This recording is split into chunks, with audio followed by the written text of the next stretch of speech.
제가 지난 며칠 전에 길에서 우연히 한 집사님을 만났습니다. 그 집사님은 새 가족으로 등록하신 후에 한 1년 정도 아주 잘 출석하셨습니다. 그런데 어느 날 대형 교회에서 일어나는 세습 문제나 교회 안에서 일어나는 그러한 불미스러운 일들을 보면서 한국 교회에 실망했습니다. 나 더 이상 교회를 못 다닐 것 같습니다 하면서 예배에 나오지 않기 시작하셨습니다. 그 집사님은 지금도 다른 교회에 출석하시지 않습니다.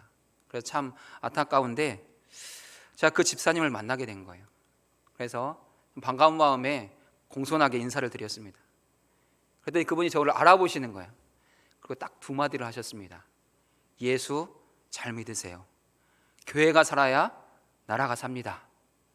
그래서 저도 당황해가지고 예 그래야지요 인사를 하고 헤어졌습니다. 그래서 그 순간에는 그런 마음이 들었어요. 그런 걸 그렇게 잘하시면 집사님부터 나와서 교회와 나라 민족을 기회해서 기도하셔야지 교회를 나오시지 않으면서 저렇게 말씀하시나 그런 생각이 들었어요.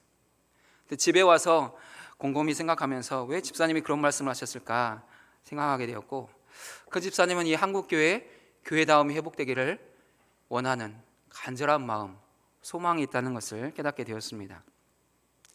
한국교회의 교회다움 회복, 또한 우리 대치동교회의 교회다움의 회복은 우리 모두가 바라는 바이며 기도의 소원입니다. 또한 이 교회다움의 회복은 하나님께서 우리 대치동교회와 이 땅의 교회들을 향하여 가지고 계신 하나님의 비전입니다. 우리 교회는 교회다움을 회복하는 믿음의 공동체라는 주제로 1년을 달려왔습니다. 이제 가을 목회 사역을 앞두고 준비하면서 이 교회다움의 회복을 위해서 마음을 모아 기도하기 위해서 이 새벽에 한 자리에 모였습니다. 그럼 우리는 교회다움의 회복을 위해서 어떻게 해야 될까요? 어떻게 하면 우리 교회의 교회다움이 회복될 수 있겠습니까? 우리는 지난주 토요 온가족 기도회 담임 목사님을 통해서 교회다움을 회복하기 위해서는 예배드림의 열심을 회복해야 됩니다 라는 말씀을 들었습니다. 또한 다음 세대를 언약의 계승자로 세워야 된다는 메시지를 들었습니다. 먼저 우리 안에서부터 예배드림의 열심이 회복될 수 있기를 바라고, 또한 우리의 다음 세대들이 언약의 계승자로 세워질 수 있기를 바랍니다. 또한 주님은 오늘 말씀을 통해서 우리가 교회다움을 회복하기 위해서 교회다움을 회복하는 데 필요한 아주 중요한 말씀을 또한 하고 계십니다. 본문은 사도 바울이 기록한 신약성경 13개 서신 가운데 하나입니다. 가장 먼저 기록한 서신이라고 알려져 있지요. 사도행전의 기록을 보면 사도 바울은 빌립보 교회에서 마게도냐에서 빌립보 교회를 세운 후에 그 다음으로 이제 데살로니가 지역에 들어갔습니다. 그 지역에서 딱 새 일회 동안 3주일 동안 말씀을 전할 수 있었습니다. 그래서 교회가 세워졌는데 유대인들의 극심한 이 반대와 위협으로 말미암아서 다른 지역으로 떠날 수밖에 없었습니다. 근데 놀라운 것은 그 새 일회만의 복음 전도를 통해서 그 지역에 믿는 자들이 생겨났고 교회가 세워졌다는 것입니다. 사도행전 17장 14절은 이렇게 말씀하고 있습니다. 그 중에 어떤 사람 곧 경건한 헬라인의 큰 무리와 적지 않은 귀부인도 권함을 받고 바울과 실라를 따르나. 3주일이라는 시간은 어떻게 보면 참 짧기도 짧은 시간이고 또 길다면 길 수도 있는 시간입니다. 근데 그 시간 동안 복음을 전했는데 믿는 자들이 생겨났고 그 땅에 교회가 세워졌다는 것입니다. 근데 문제가 있죠. 3주일 만에 복음을 전한 자들, 사도와 교사들이 떠난 거예요. 그래서 그 성도들이 이 복음의 기초 위에 든든히 설 수 있는 기회를 잃게 되었습니다. 그래서 교회 안에 여러 가지 신앙적인 문제들, 신학적인 문제가 발생한 거예요. 그 소식을 사도 바울이 고린도 교회에서 듣습니다. 그리고 데살로니가 교회를 향해서 그런 문제는 이렇게 해결하십시오라고 권면하고 가르치는 말씀이 데살로니가 서신입니다. 바울은 데살로니가 교회를 향해서 교회다움을 깨뜨리는 여러 가지 문제에 대해서 이렇게 해결해야 됩니다 가르침과 권면을 주고 있습니다. 그런데 오늘 말씀은 그 편지를 시작하는 서두이지요. 이 말씀을 통해서 사도 바울은 고린도 교회의 그 믿음을 칭찬하고 위로하고 있습니다. 근데 이 말씀 안에 교회다움을 회복하는 아주 중요한 원리들이 들어있다는 것입니다. 우리가 이 새벽에 이 원리들을 잘 깨닫고 우리에게 적용해서 우리도 교회다움을 회복하는 믿음의 공동체로 세워져 갈 수 있기를 바랍니다. 그럼 본문에서 제시하고 있는 교회다움 회복의 원리는 무엇일까요? 첫 번째 메시지입니다. 우리는 교회다움을 회복하기 위해서 내가 누구인지 아는 자기 정체성을 분명히 해야 된다는 사실입니다. 성경은 우리가 예수 그리스도 안에서 얻게 된 정체성에 대해서 약 40가지 정도를 이야기하고 있습니다. 너희는 이런 사람이다 라고 말씀하시는 부분이 40가지나 된다는 것이죠. 다 열거할 수는 없지만 중요한 몇 가지를 이야기해 본다면 이런 내용입니다. 우리는 하나님의 자녀입니다. 우리는 성도입니다. 우리는 새로운 피조물입니다. 우리는 하나님의 성전입니다. 우리는 그리스도의 몸된 지체, 교회입니다. 우리는 하늘의 시민이요 그리스도와 함께 참여한 자입니다. 우리는 택하신 족속이며 왕같은 제사장이며 거룩한 나라이며 하나님의 소유된 백성입니다. 성경에서는 우리의 정체성에 대해서 이렇게 정확하게 알려주는 내용들이 있다는 것이죠.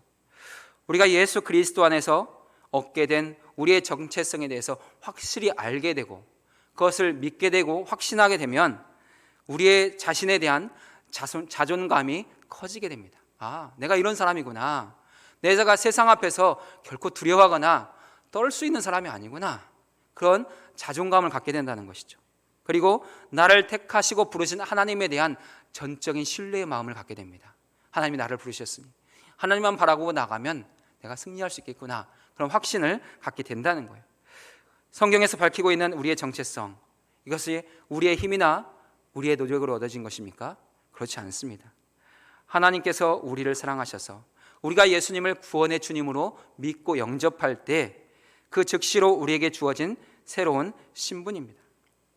우리가 우리 정체성을 바르게 알게 되면 그 신분을 얻기 위해서 애쓰지 않게 됩니다. 그 신분을 누리며 살아갈 수 있게 되는 것이죠. 그래서 우리가 우리의 정체성에 대해서 안다는 것이 매우 중요하게 되는 것입니다. 예를 들어 본다면 우리는 그리스도 안에서 하나님의 자녀가 되었습니다. 우리가 그리스도 안에서 내가 하나님의 자녀가 되었다는, 하나님은 나의 아버지가 되신다는 이것을 확실히 알면 하나님의 자녀답게 살게 되는 것이죠. 내가 뭘 열심히 해가지고 하나님의 마음에 들어서 자녀가 되는 게 아니라는 거예요. 내가 수고하고 애써야지 하나님의 자녀가 되는 것이 아니라는 것입니다. 자녀로서의 인정을 받기 위해서 애쓰고 노력할 필요가 없다는 것입니다. 하나님의 자녀로서 아버지의 사랑 안에 거하면 됩니다. 아버지에게 필요한 모든 것들을 구하면 됩니다. 아버지의 말씀에 순종하면 됩니다. 그러면 아버지 되신 하나님은 우리에게 모든 것들을 공급하여 주시고 채워가실 것입니다. 그것이 자녀됨의 은혜이고 자녀됨의 영광이라는 거예요. 하나님께서 성경을 통해 40가지에 가까운 우리의 정체성을 말씀하십니다. 그렇게 말씀하시는 이유는 그런 존재가 되려고 애쓰지 마라. 너는 이미 그런 존재이다. 내가 너를 그런 존재로 인정하고 그런 존재로 내가 만들었다라고 말씀하시는 거예요. 이런 놀라운 은혜가 어떻게 주어진 것입니까? 이 은혜는 하나님의 사랑에 의해서, 예수 그리스도의 십자가 은혜에 의해서 우리에게 값없이 주어졌습니다. 우리는 어떠한 조건이나 자격에 의해서 얻은 것이 아니라 주님의 그 말로 다할 수 없는 사랑에 의해서 우리한 새로운 신분, 새로운 자격, 정체성이 주어지게 되었습니다. 하나님 우리를 사랑하셔서 구원에 속한 모든 일들을 계획하시고 이루시고 성취하셨어요. 그리고 그 은혜를 우리 가운데 부어주셨습니다. 우리는 이러한 놀라운 은혜를 확신하며 그 안에 거하기만 하면 되는 것이죠. 이 은혜는 우리가 복음을 듣고 하나님의 사랑을 깨달을 때 우리에게 주어졌습니다. 그래서 바울은 4절에서 우리를 향하여 하나님의 사랑하심을 받은 형제라고 선포하고 있는 거죠. 우리 4절을 같이 읽어보겠습니다. 하나님의 사랑하심을 받은 형제들아 너희를 택하심을 아노라. 하나님의 사랑하심을 받은 형제라는 신분, 이것 또한 우리에게 주어진 새로운 신분, 우리의 정체성이죠. 우리 모두는 하나님의 사랑하심을 받는 자들입니다. 우리가 하나님을 사랑하지 못할지라도, 우리가 하나님의 사랑을 배반할지라도 한번 하나님과 맺어진 이 하나님의 사랑하심을 받는 형제, 자녀라는 신분은 바뀌지 않습니다. 성경은 하나님의 사랑하심이라는 이 단어 안에서 과거에 하나님이 이미 우리를 사랑하셨고 지금도 여전히 사랑하신다는 그 의미로 하나님의 사랑을 강조하며 이 표현을 사용하고 있습니다. 하나님 우리를 이미 사랑하셨고 지금도 사랑하고 계십니다. 우리가 어떤 특별한 일을 해서 하나님을 기쁘시게 함으로 하나님 우리를 사랑하시는 게 아니라는 거예요.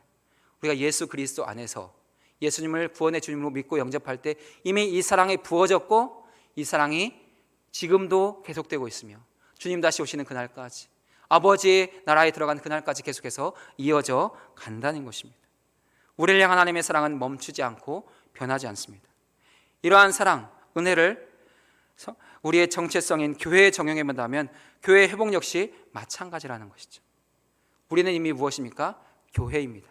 우리 각 사람은 교회입니다.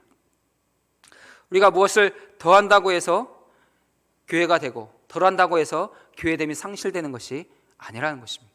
우리는 이미 교회입니다. 모든 성도가 내가 이미 교회다, 나는 교회야 라는 이 정체성을 가지고 살아간다면 우리가 반드시 있어야 할 자리에 있게 되며 우리가 섬겨야 될 그 사역을 섬기고 주님이 기뻐하시는 많은 믿음의 열매를 맺게 된다는 것입니다. 사랑하는 여러분, 여러분은 이미 교회입니다. 이 여러분의 교회됨은 결코 흔들리지 않습니다. 우리 모두는 하나님의 사랑하심을 받은 형제 자매이고 교회입니다. 내가 교회라는 것을 아시고 내가 교회라는 자기 정체성을 가지고 살아가시기 바랍니다. 내가 교회로서 오늘 뭘 해야 되나? 주님 앞에 나가서 물을 때 주님이 깨닫게 하시는 마음이 있다면 그 마음에 순종하시기 바랍니다. 그것이 성령의 음성을 듣는 방법이고 하나님의 뜻을 이루어가는 방법입니다. 주님이 나를 예배 자리로 부르시는구나. 예배 자리에 나가십시오. 주님이 나를 기도의 자리로 부르시는구나. 기도의 자리에 계십시오. 주님이 나에게 복음을 전하라고 말씀하시는구나. 복음을 전하는 자리에 계십시오. 그러면 교회다움이 그 자리에서 바로 이루어지는 것입니다.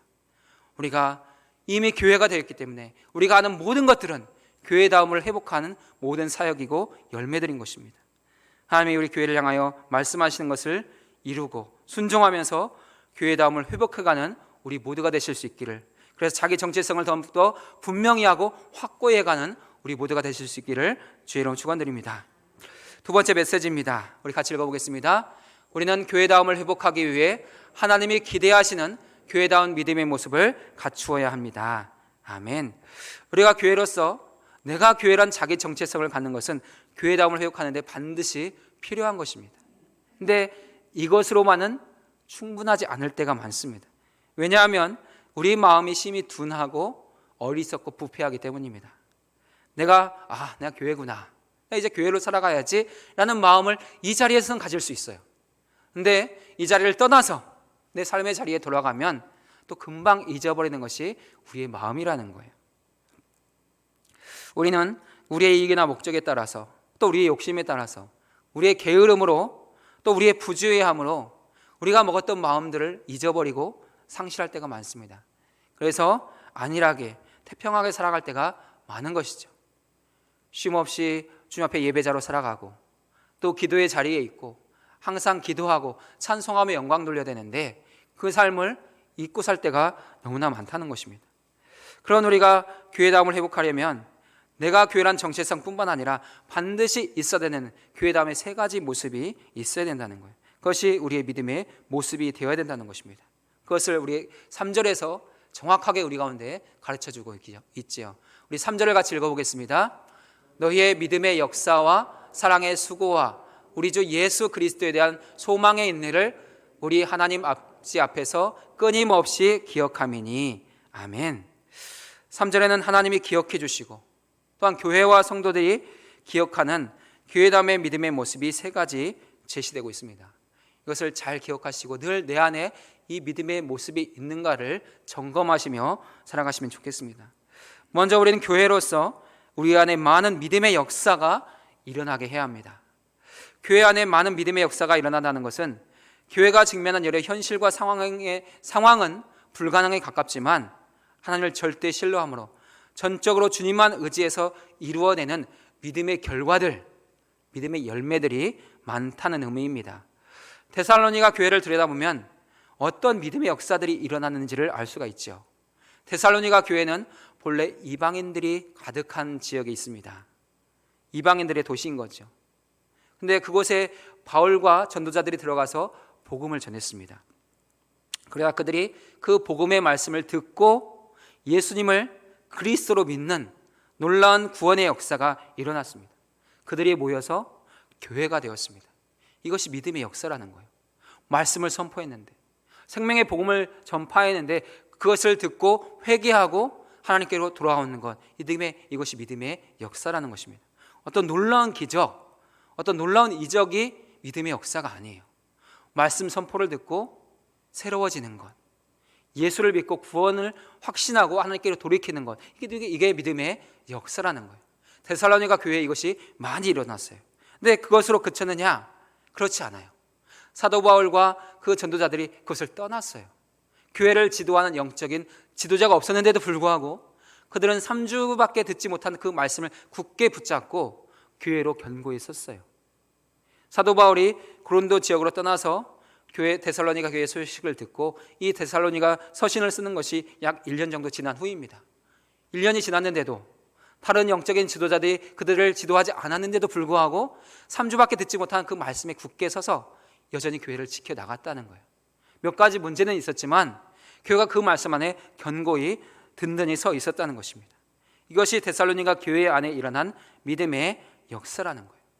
데살로니가 교회에 일어난 이 믿음의 역사를 우리 교회에 적용해 본다면 우리 교회도 말씀 안에서 놀라운 믿음의 역사들을 이루어갈 수 있다는 것이죠. 오늘 우리 교회가 처한 우리의 현실 역시 데살로니가 교회만큼 녹록하진 않습니다.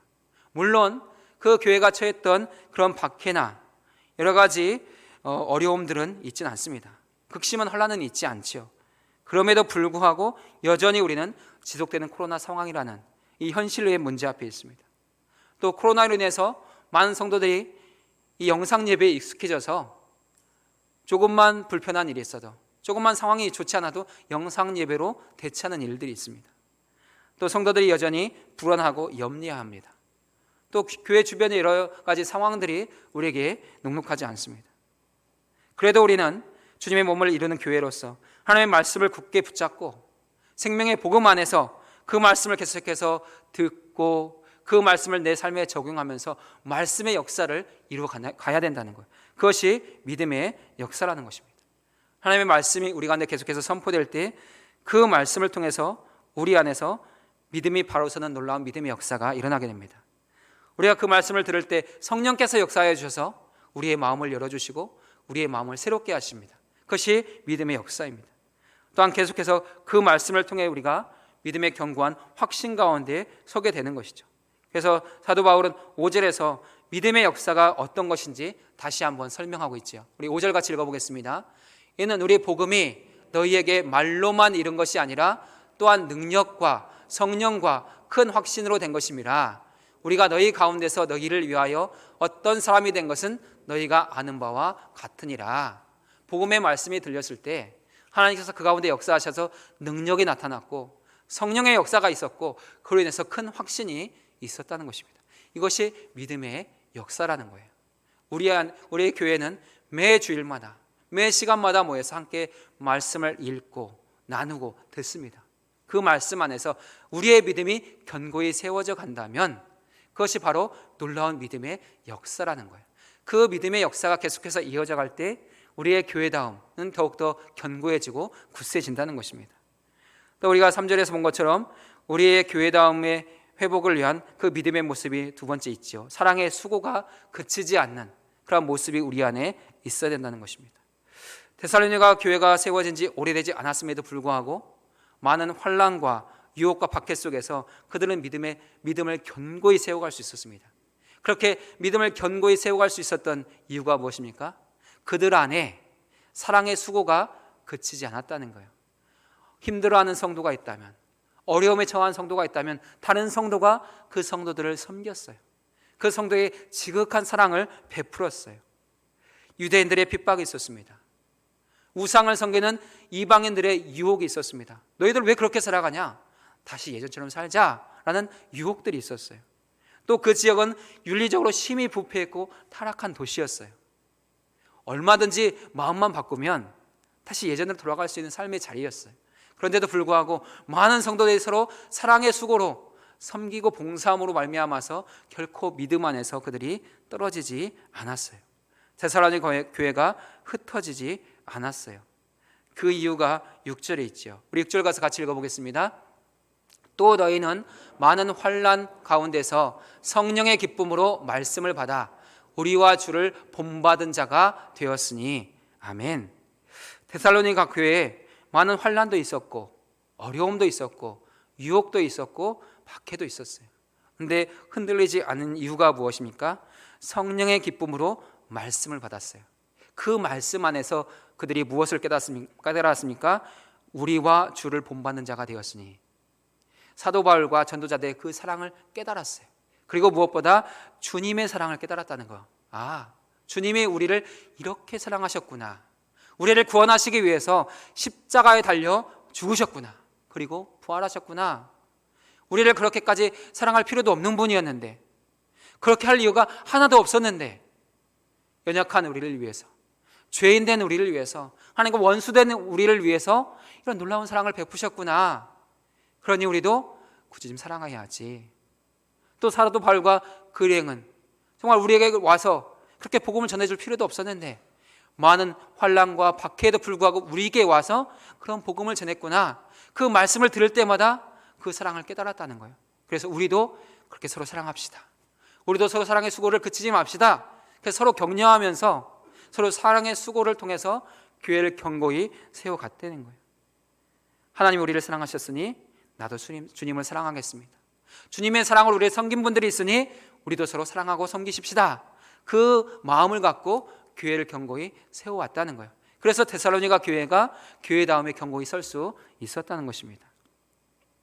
오늘 우리 교회 안에도 주님의 사랑을 본받아 주님의 십자가 사랑에 기초한 사랑의 수고가 더 풍성해지면 좋겠습니다. 오늘 매주일 주님의 사랑을 듣습니다. 매주일 하나님의 사랑을 듣습니다.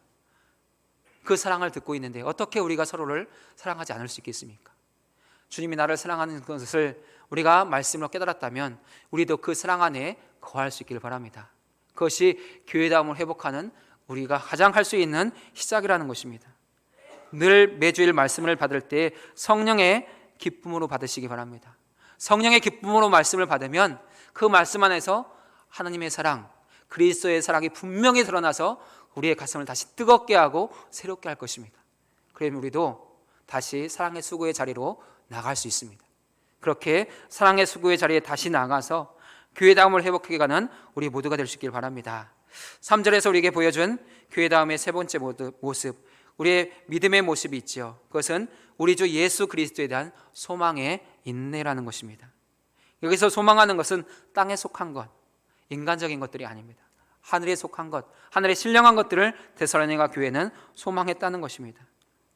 그 소망에 대한 확신이 10절에 있지요. 우리 10절에 가서 읽어보겠습니다. 또 죽은 자들 가운데서 다시 살리신 그의 아들이 하늘로부터 강림하실 것을 너희가 어떻게 기다리는지를 말하니 이는 장래의 노하심에서 우리를 건지시는 예수시니라. 아멘. 데살로니가 교회는 참 어렵고 힘든 중에 있었습니다. 그럼에도 불구하고 그 말씀 안에서 믿음의 역사가 일어났고 사랑의 수고가 있었어요. 그렇게 끝까지 그들이 그 수고를 그치지 않을 수 있었던 이유가 무엇입니까? 우리 주 예수 그리스도에 대한 그 소망의 인내가 있었기 때문입니다. 주님이 곧 다시 오실 것입니다. 주님만 오시면 우리는 이 어려운 상황을 다 벗어날 것입니다. 아무리 환난이 있고 핍박이 있어도 괜찮습니다. 주님이 오시면 나를 영원한 천국으로 인도할 것이니 나는 그 천국만 바라보며 담대하게 살아가겠습니다. 어떠한 환난과 핍박이 와도 내가 굴하지 않겠습니다. 설령 내가 죽는다고 해도, 내가 순교를 당해도 나는 이 믿음 포기하지 않겠습니다. 그 소망에 인내가 있었다는 것입니다. 그래서 데살로니가 교회는 끝까지 그 믿음에 견고하게 서서 그 믿음이 칭찬받고 인정받고 위로받는 그 시간을 맞이했다는 것입니다. 우리가 예수 그리스도 안에서 이 믿음의 역사, 사랑의 수고, 우리 저 예수 그리스도에 대한 인내의 소망을 굳게 붙잡으면 우리도 주님 앞에 이렇게 기억되고 칭찬받는 교회가 된다는 것입니다. 그래서 사도 바울은 2절에서 교회를 위해서 기도하고 교회를 또한 권면하면서 이렇게 말씀하고 있죠. 우리 2절 같이 읽어보겠습니다. 우리가 너희 모두로 말미암아 항상 하나님께 감사하며 기도할 때 너희를 기억함은. 아멘. 사도 바울이 데살로니가 교회에서 전해오는 소식을 듣고 데살로니가 교회를 기억했어요. 근데 그 기억이 사도 바울에게만 미치는 것입니까? 아니죠. 하나님께서도 데살로니가 교회를 기억하신다는 거예요. 하나님 앞에서 기억되는 교회가 데살로니가 교회가 되었다는 것입니다. 우리 대치동 교회도 하나님 앞에서 기억되는 교회가 되길 원합니다. 우리 안에 있는 믿음의 역사, 우리 안에서 있는 사랑의 수고, 우리 주 예수 그리스도에 대한 소망의 인내가 그치지 않는다면 우리 대치동 교회도 교회다움을 회복할 뿐만 아니라 하나님 앞에서 기억되는 교회가 될 것입니다. 이 귀한 은혜가 우리 교회 안에 있어서 참으로 주 안에 있는 것이 너무나 기쁘고 행복한 우리 모든 성도들 되실 수 있기를 주의 이름으로 축원드립니다. 이제는 우리 주님 예수 그리스도의 은혜와 하나님 아버지의 극진하신 사랑하심과 성령의 교통하심이 내가 곧 교회요 하나님의 사랑하심을 받은 지체라는 정체성을 갖고 믿음의 역사와 사랑의 수고와 소망의 인내를 이루어 주님이 기억하시는 교회가 되기를 원하는 모든 성도들과 주신 성도들의 가정과 자녀들을 위해, 그리고 우리 대치동 교회가 시간 드리는 모든 예배 위에 이제로부터 영원토록 함께 하시기를 간절히 축원하옵나이다. 아멘.